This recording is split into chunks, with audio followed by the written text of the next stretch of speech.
আসসালামু আলাইকুম। আরি ব্লগ অ্যান্ড কুক চ্যানেলে সবাইকে শুভেচ্ছা। আজকে অন্যরকম একটা রেসিপি তৈরি করব। একটা না, সাথে আরও একটা থাকবে। দেখতে হবে পুরো ভিডিও, তাহলে দেখতে পারবেন। পাঙ্গাস মাছ দিয়ে বিরিয়ানি তৈরি করব। আজকে মাছের রেসিপি থাকবে দুটোই। এটা বড় পাঙ্গাস মাছকে ফ্যামিলি সাইজ করে কেটে এনেছি। পিঠের যে অংশটা সেটা নিয়ে নিয়েছি। এটার ওজন হবে 500 গ্রামের মতো। আমি চালও 500 গ্রাম দেবো বিরিয়ানি রান্না করার জন্য। এখন যেটা দিয়ে বিরিয়ানি রান্না করবো, যে অংশটুকু খুব পরিষ্কার করে ধুয়ে নিয়েছি। এখন এটাকে সুন্দর করে কেটে নিব।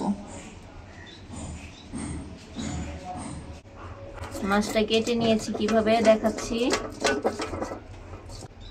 প্রথমে এভাবে টুকরো করে একটা টুকরা বের করে নিব, ফিলেটা থেকে বড় যেটা। হ্যাঁ, তারপর সুন্দর করে মাছটাকে প্রথমে এক পাশ থেকে একটা লম্বা বের করবো, তারপর থেকে দুইটা করব, তারপর মোটা কাঁটাটা ফেলে দিব।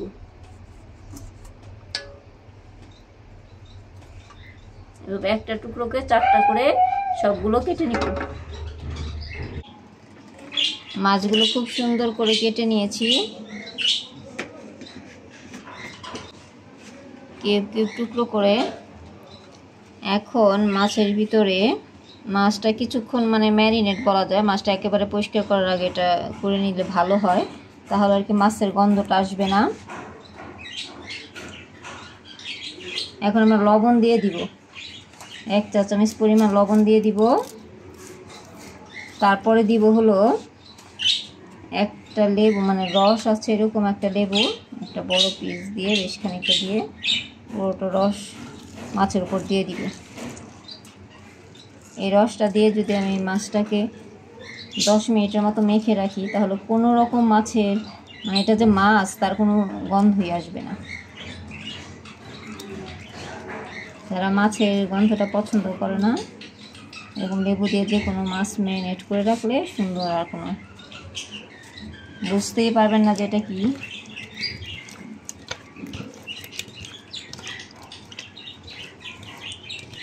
দেখুন সুন্দর করে মাখানো হয়ে গিয়েছে। এখন 10 মিনিট এটাকে এভাবে মেখে রেখে দিব। এটাকে মাখানো শেষে ঢেকে রেখে দিব। 10 মিনিট পরে তারপর আবার এটা অন্য যেটা আছে সেটা শুরু করব।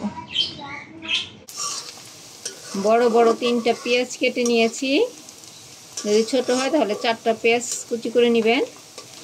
বেরেস্তাটা করে নিচ্ছি, কারণ মাছটা তো লেবু আর লবণ দিয়ে মাখিয়ে রেখে দিয়েছি 10 মিনিটের জন্য। এই ফাঁকে বিরিয়ানিতে দেওয়ার জন্য পেঁয়াজ বেরেস্তাটা করে নিব। তেল দিয়ে পেঁয়াজ দিয়ে দিয়েছি। এখন বেরেস্তাটা হতে একটু সময় লাগবে। বেরেস্তা করার সময় সবসময় নাড়তে থাকতে হবে, যাতে পেঁয়াজটা পুড়ে না যায়। এই যে বেরেস্তা ভাজা শেষ, তেল চুলা বন্ধ করে দিয়েছি এবং তেল থেকে পেঁয়াজটা সুন্দর সাইডে নিয়ে নিয়েছে। এখন প্লেটে তুলে নিব। এই যে বেরেস্তা সুন্দর করে উঠিয়ে নিয়েছি, খুব সুন্দর কালার এসেছে। এখন আমাদের বেরেস্তা কমপ্লিট। এখন আমরা মাছটা যে লেবু এবং লবণ দিয়ে ম্যারিনেট করে রেখেছিলাম, 10 মিনিট হয়ে গিয়েছে। এখন দেখব ওটার কী অবস্থা। 10 মিনিট হয়ে গিয়েছে, মাছগুলো মেখে রেখেছি। এখন এটাকে ভালো করে পানি দিয়ে 3বার পানি দিয়ে ধুয়ে নিব।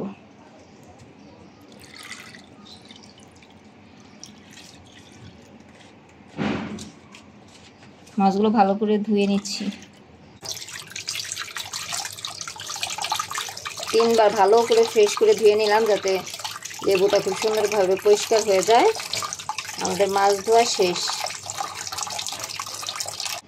মাছ সুন্দর করে পরিষ্কার করে বাটিতে নিয়ে নিয়েছি। এখন হলুদ দিব সামান্য, 1/2 চা চামচেরও কম।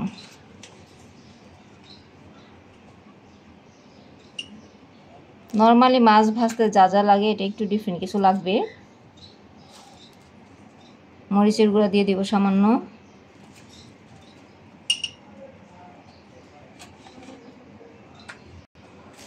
লবণ দিয়ে দিব অল্প লবণই দিব, কারণ এর আগে তো একটু লবণ দিয়েছিলাম। এখন একটা অন্যরকম মশলা দেব, যেটা সচরাচর মাছ ভাজাতে দেওয়া হয় না। সেটা কি বলেন তো? সেটা হলো হাফ চা চামচ বিরিয়ানির মশলা দিয়ে দিব। একটু সামান্য পরিমাণ লবণ দিয়ে দিলাম। এখন আমাদের মশলা দেওয়া শেষ। এখন সবগুলি সুন্দরভাবে মেখে নিব মাছের সাথে।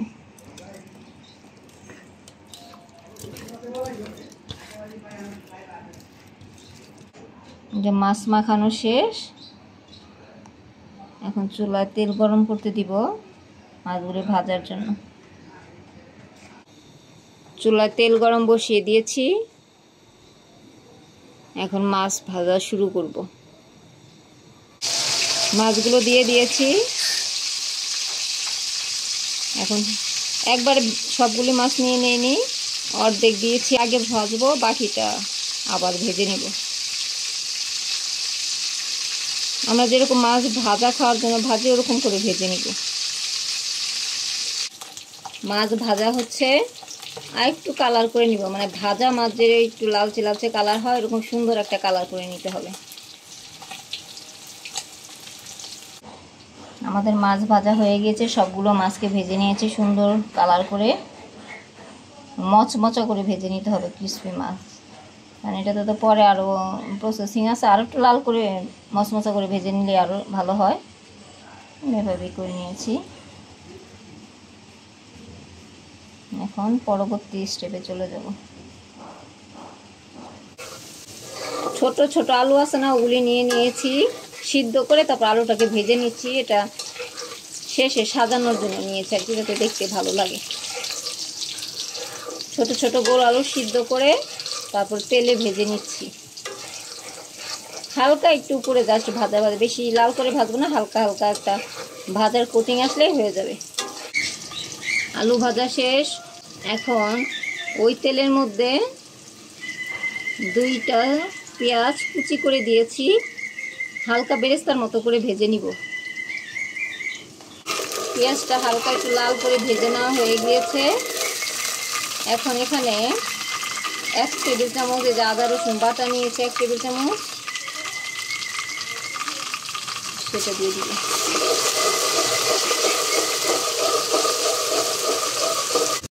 এখন ভালো করে আদা রসুনের কাঁচা গন্ধটা যতক্ষণ না চলে যায় ততক্ষণ কষিয়ে নিতে হবে।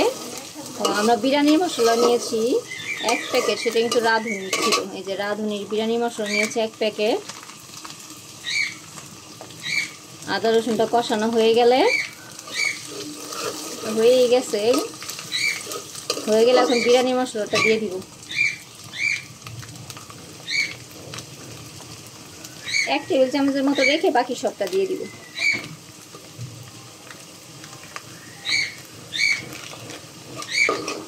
দিয়ে এটার সাথে ভালো করে কষিয়ে নেব। এই 1 মিনিটের মতো করে নিব, একটু ভেজে নিব। এখন এটার মধ্যে ভাজা মাছটা দিয়ে দিব। এখন এই কষানো মশলাটার মধ্যে ভাজা মাছগুলো দিয়ে 1 মিনিটের মতো একটু ভাজা ভাজা করে নিব। এখন সামান্য পরিমাণ পানি দিব, হাফ কাপের মতো।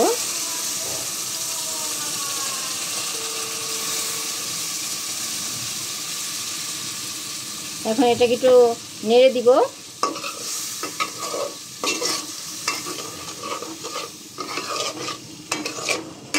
এখন ঢাকনা দিয়ে রেখে দিব, 2 মিনিট অপেক্ষা করব। মাছের ভিতরে একটু মশলা গ্রান এবং রসটা ঢুকে, ঝোলটা ঢুকে। এই যে বলক চলে আসছে, এখন মাছের টুকরাগুলো এখান থেকে উঠিয়ে নিব।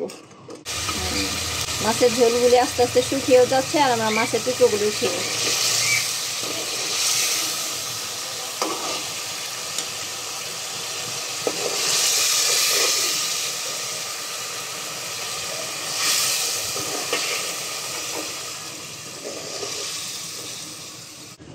এই যে এতটুকু ঝোল রয়ে গিয়েছে, এখন তার মধ্যে যে বাকি মশলাটুকু রেখেছিলাম পুরাটা দিয়ে দিব। মশলাটা দিয়ে এরকম একটু মিশিয়ে নিব। বিরিয়ানি মশলা যখন দেওয়া শেষ হয়ে যাবে, তখন ঝোলটার সাথে একটু চামচ দিয়ে নেড়ে দিতে হবে। এরকম ঘন হয়ে গিয়েছে। এখানে হাফ কেজি 500 গ্রাম পোলার চাল ধুয়ে 30 মিনিট ভিজিয়ে রেখেছিলাম, তারপর ঝরা দিয়ে রেখেছি 1 ঘন্টা। এখন এই পুরা চালটা দিয়ে দিব মশলার ভিতরে। চাল দিয়ে দিয়েছি, এখন চালটাকে খুব সুন্দর মতো মশলার মধ্যে ভেজে নিতে হবে।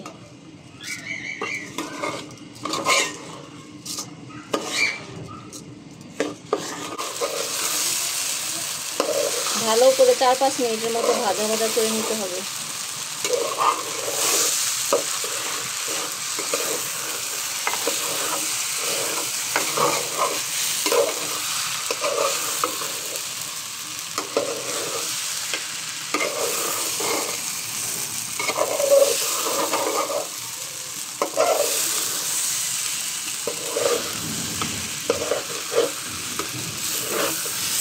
এখন আমাদের চাল ভাজা শেষ হয়ে গিয়েছে মোটামুটি।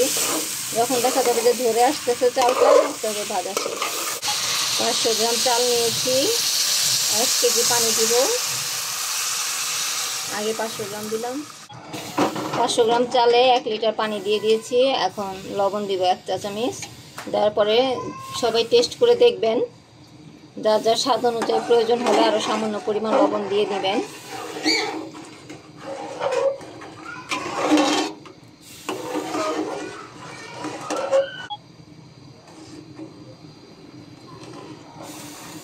এখন খুব সুন্দর করে লবণটা মিশিয়ে পানির সাথে নেড়ে দিতে হবে।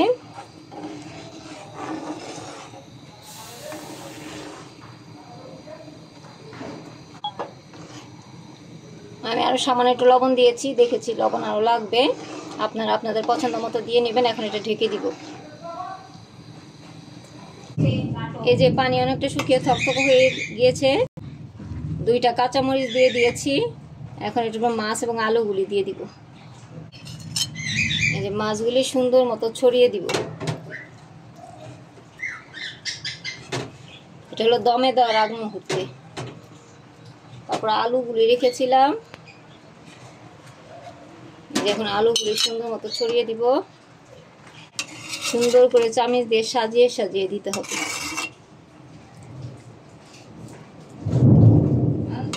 আকাশ ডাকছে, বৃষ্টি হবে তো। আমরা রান্না করছি বিরিয়ানি, এদিকে বৃষ্টি হবে। এখন ঘি দিয়ে দিচ্ছি, 1 টেবিল চামচ ঘি সুন্দর করে ছড়িয়ে দিচ্ছি।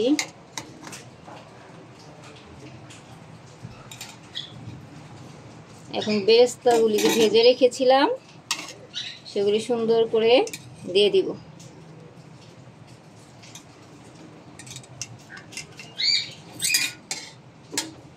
এখন আমাদের সবকিছু দেওয়া শেষ। এখন ঢেকে ওকে দমে দিব 30 মিনিটের জন্য। চুলা এরকম একটা তাওয়া দিয়ে দিয়েছি, মোটা তাওয়া।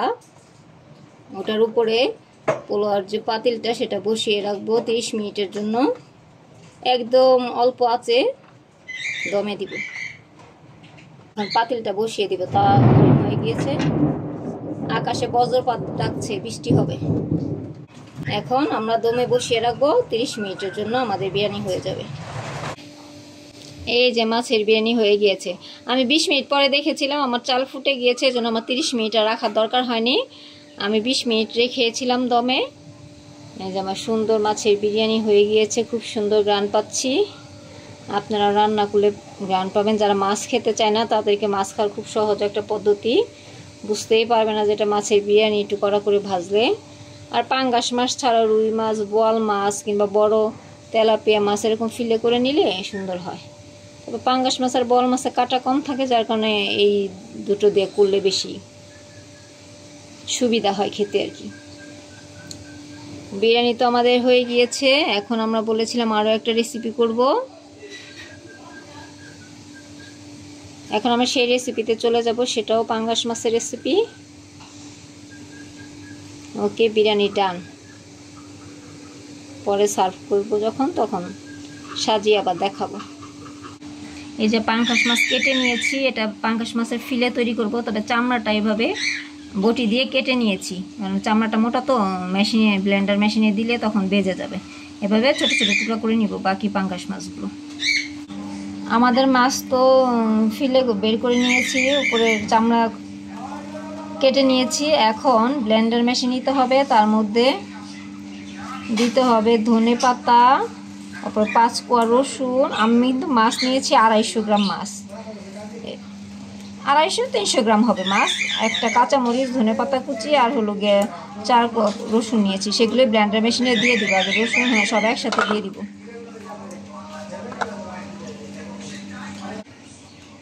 ধনে পাতা কুচিটা বেশি করে দিয়ে তারপর মাছ দিয়ে দিতে হবে, তারপর আরও অন্য অন্য মশলা দিতে হবে আস্তে আস্তে।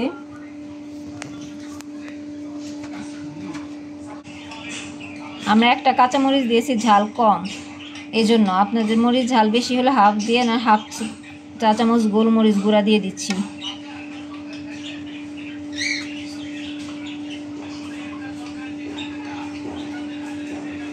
তারপরে দিব হলো গিয়া কর্নফ্লাওয়ার, সরি কর্নফ্লাওয়ার না, কর্নফ্লাওয়ারটা দিব আরও পরে। এখন দিব বেকিং পাউডার, 1 চা চামচ সমান করে বেকিং পাউডার নিয়েছি, সেটা দিয়ে দিব।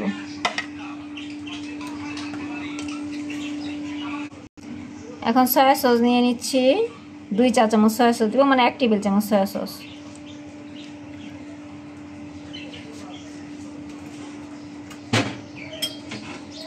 সয়া সসের সাথে ফিশ সস দেওয়া যায়, আমার ফিশ সস নাই, যদি আপনাদের থেকে থাকে 1 চা চামচ দিয়ে দিবেন। এখন একটা ডিম ফেটে নিয়েছি, কিন্তু পুরোটা দিব না, হাফ ডিম দিব। হাফ ডিম দিয়ে দিয়েছি। এখন মোটামুটি মশলা আমাদের দেওয়া শেষ। লবণটা এখন দিব না, কারণ সয়া সস দিয়েছি তো, সয়া সস অনেক পরিমাণটা লবণ থাকে। যদি হয়ে যায় ব্লেন্ড করার পরে টেস্ট করে দেখতে হবে। এখন এটাকে ব্লেন্ড করে নিব। ব্লেন্ড করে নিয়েছি, পুরো মাছটা পেস্ট হয়ে গিয়েছে, কিন্তু এখন আর একটু কাজ বাকি আছে, সেটা এখন করব আমরা।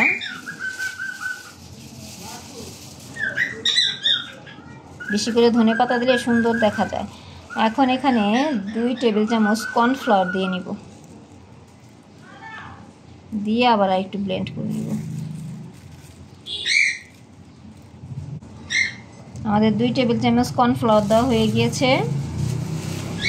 যেহেতু আমরা 250 গ্রাম মাছ নিয়েছি, এটা কিন্তু এটা আঠালো হয়ে আছে, মাছটা ভালো করে খেয়াল করে দেখেন আঠালো হয়ে আছে। এই জন্য এখন সামান্য একটু পানি দিব কর্নফ্লাওয়ারের মধ্যে, হাফ কাপেরও হাফ। এখন এটা আমি আরেকবার ব্লেন্ড করে নিব, হাফ কাপ পানিরও হাফ, ওই পরিমাণ দিয়েছে। এখন কর্নফ্লাওয়ার দিয়েছে, এখন এটাকে সুন্দর করে আরেকবার ব্লেন্ড করে নিলে এটা সুন্দর হয়ে যাবে। এই যে কেমন আঠালো লাগছে না, পানিটা দিয়ে ব্লেন্ড করাতে এইটা থাকবে না, স্মুথলি হয়ে যাবে। চামচ দিয়ে দেখিয়ে দিচ্ছি যে কেমন আঠালো, কিন্তু আর একটু এটাকে পাতলা করতে হবে, এর জন্য পানিটা দিয়েছি।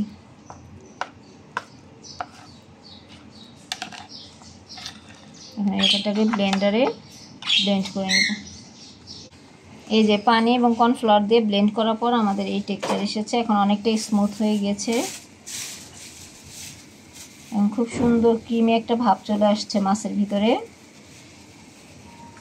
এখন এটা এই পাত্র থেকে অন্য একটা পাত্রে ভালো করে সুন্দর করে মেশিন থেকে বের করে নিব।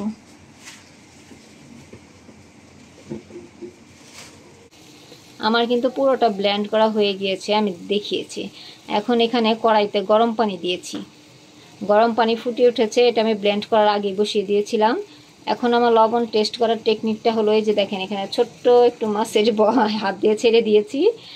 এখন এটাকে উঠিয়ে টেস্ট করে দেখব যে লবণ হয়েছে কিনা। যদি না হয়ে থাকে তাহলে সামান্য পরিমাণ লবণ দিব, দিয়ে তারপরে বল প্রসেসিং করে ছাড়বো। এখন এটা উঠিয়ে আপনারা এভাবে চেক করে নেবেন যে লবণটা হয়ে, কারণ কাঁচা মাছ তো কীভাবে টেস্ট করব। আমি ওটা উঠিয়ে খেয়ে দেখেছি লবণ হয়নি, তো এটা তো আমি মেশিন থেকে বের করে নিয়েছি প্লেটে। এখন 1 চা চামচ পরিমাণ লবণ দিতে হবে, কারণ সয়া সস যতটুকু দিয়েছিলাম ওটাতে হয়নি। 1 চা চামচ সমান করে, উঁচু করে না, দিয়ে দিলে, দিয়ে এখন এটা মেখে নিলে লবণটা সুন্দর হয়ে যাবে। হ্যাঁ,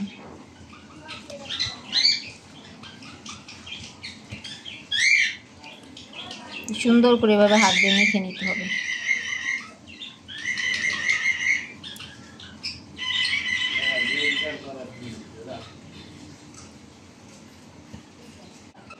এই যে এরকম একটা কোন শেপেরই কিনতে পাওয়া যায়, যেটা দিয়ে আমরা কেকে ক্রিম দেই।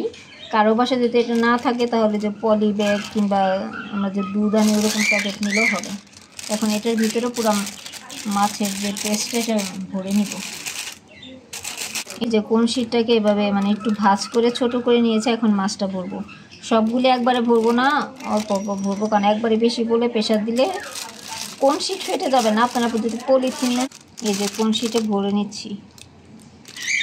কোন শীটে নিলে সবটাই ভরে নেওয়া যাবে, যদি আপনারা পলিতে করে নেন তাহলে অল্প অল্প করে নিলে সেটা ভালো হবে আর কি, প্রেশারে ফেটে না যায়, ওই দিকটা খেয়াল রাখতে হবে।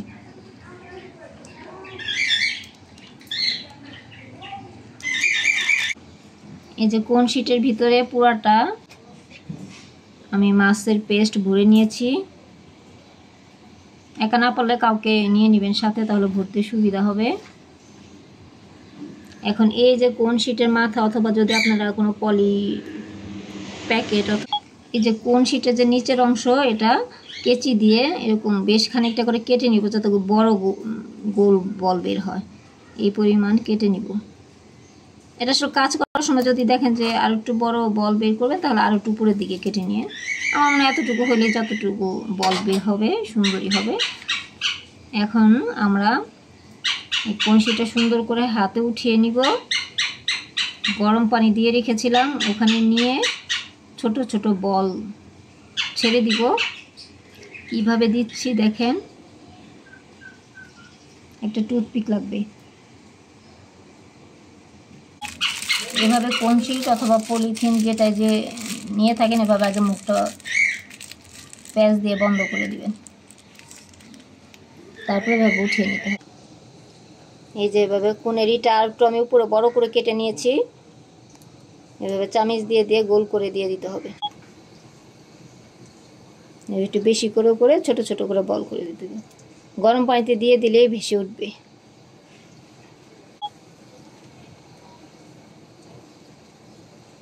আমি ছোট ছোট করছি, কারণ হলো যে পরে আবার সস দিয়ে টস করবো। আপনার একটু বেশি বেশি নিলে বড় হবে। এভাবে করে সবগুলো দিয়ে নিব। আমি জালটা একেবারে মিডিয়াম লো রেখে আস্তে আস্তে করে মাছগুলোর বলগুলো দিয়ে দিয়েছি। আমার বল এত সুন্দর হয় নাই, আমি এত পাকা না, আপনারা আরও সুন্দর করে দিবেন আশা করি। এই যে দেখেন একটু কিছু বল ভেসে উঠেছে, আর কিছু কিছু বল নিচে আছে। একটু পর পর একটা একটা করে বল কিন্তু উপরে উঠে যাবে আস্তে। এই যে একটা বল টুক করে উপরে উঠে গিয়েছে, দেখতে পেয়েছেন নিশ্চয়। এরকম সবগুলি বলই টুকটুক করে, মানে যেটা পরে দিয়েছি সেটা পরেও উঠে, যেটা আগে দিয়েছি সেটা আগে উঠে যায়। এই যে এই বলটা টুকটুক করে সবগুলি বল এরকম ভেসে উঠে যাবে। সর্বোচ্চ 3 মিনিট, 3 মিনিটের মধ্যে উঠেও যাবে। আর সবগুলি বল উঠে গেলে তারপর চামিচ দিয়ে একটু লাড়া দিয়ে 1-2 মিনিট, এগুলি বেশি বয়েল করা যাবে না, তাহলে একটু হার্ড হয়ে যাবে। ধরে দেখবো স্পঞ্জি ভাবটা যখন চলে আসবে, তখন আমার সবগুলি বল আস্তে আস্তে উঠে যাচ্ছে। দেখেছেন টুকটুক করে উঠে। আমার সাইজ একটু এদিক সেদিক হয়েছে, বাট ওটা মনে করি না কিছু, আপনারা সুন্দর করে দিবেন আশা করি। এরকম সবগুলি বল টুকটুক করে বলগুলি উঠে গিয়েছে। এখন সবগুলি বল উঠে যাওয়ার পরে সর্বোচ্চ 1 মিনিট চামচ দিয়ে মানে একটু নাড়া দিতে হবে, তারপর ধরে দেখতে হবে যে স্পঞ্জি হয়েছে কিনা। এই যে আমার সবগুলি বল ভেসে উপরে উঠে গিয়েছে। এখন আমি এগুলিকে একটু ঘুরিয়ে দিব সবগুলি পানির সাথে, জাস্ট 1 মিনিট।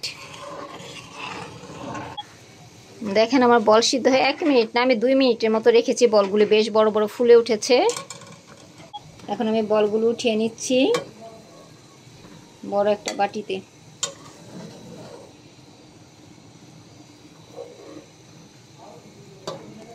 এবার সবগুলি বল উঠিয়ে নিব।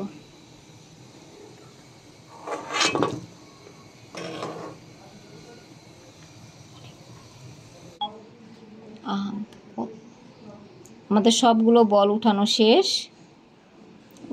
আমি 2 মিনিট ফুটিয়েছিলাম এবং উঠানো সহকারে আরও 1 মিনিট, কারণ সবটার একসাথে উঠানোর জন্য 3 মিনিট ফুটিয়েছি। ফুটালে আসলে রান্না করার সময় দেখলে বুঝতে পারবেন, যখন বলগুলো বড় বড় হয়ে ফুলে উঠবে তখন একটু বেশি পরিমাণে দিবেন এটা গোল পেস্টটা, তার একটু বেশি, যে বড়টা একটু বড় গোল হয়েছে।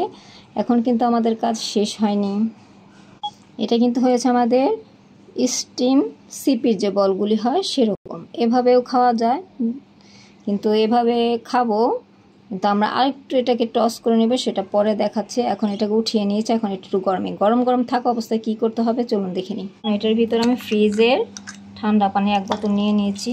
কারো বাসায় যদি পানি না থাকে সেক্ষেত্রে আগে থেকে একটু বরফ করে রাখবেন, সে বরফটা পানিতে দিয়ে রাখবেন, মানে বলগুলো ছাড়ার জন্য একটা বাটিতে। এটা দিলে হয় কি, এটা কুকিং প্রসেসটা স্টপ হয়ে যায়, ভিতরে স্পঞ্জিটা আসবে আর কি।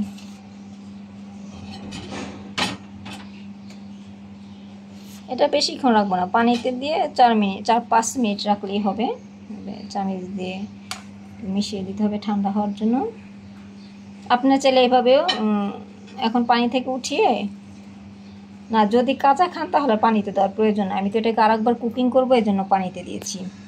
মানে এরকম যদি স্টিম খেতে চান তাহলে উঠানোর পরে আর পানি দেওয়ার দরকার নেই, ওটা নর্মাল ঠান্ডা করে খেয়ে নেবেন, সেটা কিন্তু একদম সিপির মতো একটা টেস্ট হয়। কিন্তু আমি এটাকে আবার একটু টস করে নিব দেখে এটা আমি ঠান্ডা পানিতে দিয়ে কুকিং প্রসেসটা বন্ধ করে নিলাম, কারণ ওখানে তো আমার রান্না হবে, বেশি তাপে দিলে আবার ওটা একটু রাবারি শক্ত হয়ে যাবে। এই জন্য আমি দুভাবেই করলাম এবং দুভাবে বলেও দিলাম। এখন আমি এটাকে 3-4 মিনিট রাখবো। দুইভাবে কিন্তু খাওয়া যায়, স্টিম যারা ডায়েট করেন তারা স্টিমটা খেয়ে নেবেন, উঠিয়ে নর্মাল ঠান্ডা করে খেয়ে নেবেন। আর বাচ্চারা একটু সস দিয়ে টস করে দিলে পছন্দ করে, ওদের জন্য যখন করবেন তখন এরকম ঠান্ডা পানিতে দিয়ে কুকিং প্রসেসটা বন্ধ করে দিবেন, তারপরে আপনি টস করতে ওখানে তবে একটু হিটে দিতে হবে। তো ঠিক আছে, চলেন আমরা পরবর্তী স্টেপে চলে যাই। এই যে 5 মিনিট পরে পানিগুলি সব ফেলে দিয়েছি। এখন টমেটো সস নিয়ে নিয়েছি 1 টেবিল চামচ পরিমাণ। এখন চুলায় চলে যাব আমরা। আচ্ছা, বাচ্চাদের জন্য একটা সিস্টেম, সবার বাসায় টুথপিকের বক্স থাকে, একটাতে একটাও দিতে পারেন অথবা একটাতে দুইটা টুথপিকে ভরে নিলেন। এই যে এরকম একটার ভিতরে একটা অথবা দুটো করে ভরে নিতে পারেন। এরকম 2টা টুথপিকে আমি ভরে নিয়েছি, বাকিগুলো এমনি টস করে নেব সস দিয়ে। এখন চুলায় চলে যাব। এই যে সামান্য পরিমাণ তেল নিয়ে নিয়েছি 1 টেবিল চামচ এবং 3টা বড় বড় রসুন কুচি করে নিয়েছি। এটা সে পরিমাণ মতো যে যতটুকু করবেন, আমি তো 250 গ্রামের করেছি, এজন্য 3টা রসুন কুচি করে একটা তেলের মধ্যে সুন্দর করে ভেজে নিতে হবে। এই যে আমি রসুনটাকে ঠিক এরকম লালচে করে ভেজে নিয়েছি, আর একটু কিমা করে দিবেন। এখন সসটা দিয়ে দিব। এই যে সস দিয়ে দিয়েছি, এখন এগুলো সস দিয়ে এখন খুব দ্রুত টস করে নিতে হবে।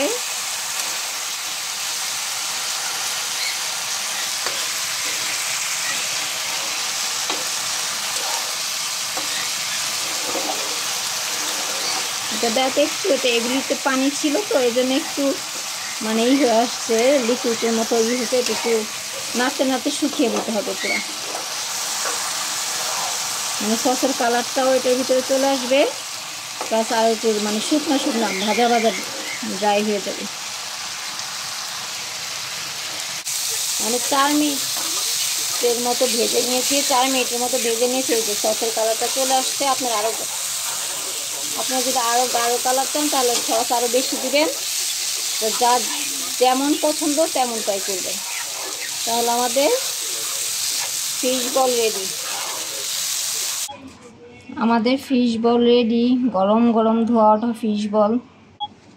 আমাদের সস দিয়ে টস করা ফিশ বল রেডি। এখন খাওয়ার পালা, আমাদের ফিশ বল সম্পূর্ণ রেডি। এখন বিরিয়ানিটা সার্ভিং ডিশে সার্ভ করে নিব। আগে উপরে মাছ এবং বেরেস্তা আলুগুলি একটা প্লেটে উঠিয়ে রাখবো, এটা মানে সাজানোর জন্য, নাহলে তো আবার উঠাতে গেলে দেখা যাবে ভেঙে যাবে, ঘাটা হয়ে যাবে। এক সাইড থেকে উঠানো হলে, কয়েকটা উঠানো হলেই হয়ে যাবে। হ্যাঁ, এখন আমরা রাইসটা সার্ভ করে নিব। যে আগে রাইসগুলো উঠিয়ে নিয়েছে, এখন ওটা ওই প্লেট থেকে সুন্দর করে এটাতে দিয়ে আমাদের স্পেশাল পাঙ্গাস মাছের বিরিয়ানি রেডি, ডান। সবাই আমাদের ভিডিও দেখবেন, রান্না করে খাবেন, লাইক শেয়ার সাবস্ক্রাইব করবেন, আমাদের পাশে থাকবেন। তাহলে আজকে আমরা মাছ দিয়ে দুটো রেসিপি করেছি। ফিশ বল, এটা তো অনেক ইয়াম্মি, বাচ্চাদেরও পছন্দ, প্লাস বিরিয়ানিও বাচ্চা বড় সবাইকে মাছ খাওয়ানোর জন্য এটা একটা বিশেষ টেকনিক, সবাই করবেন, খাবেন। কমেন্টসে জানাবেন কেমন হলো।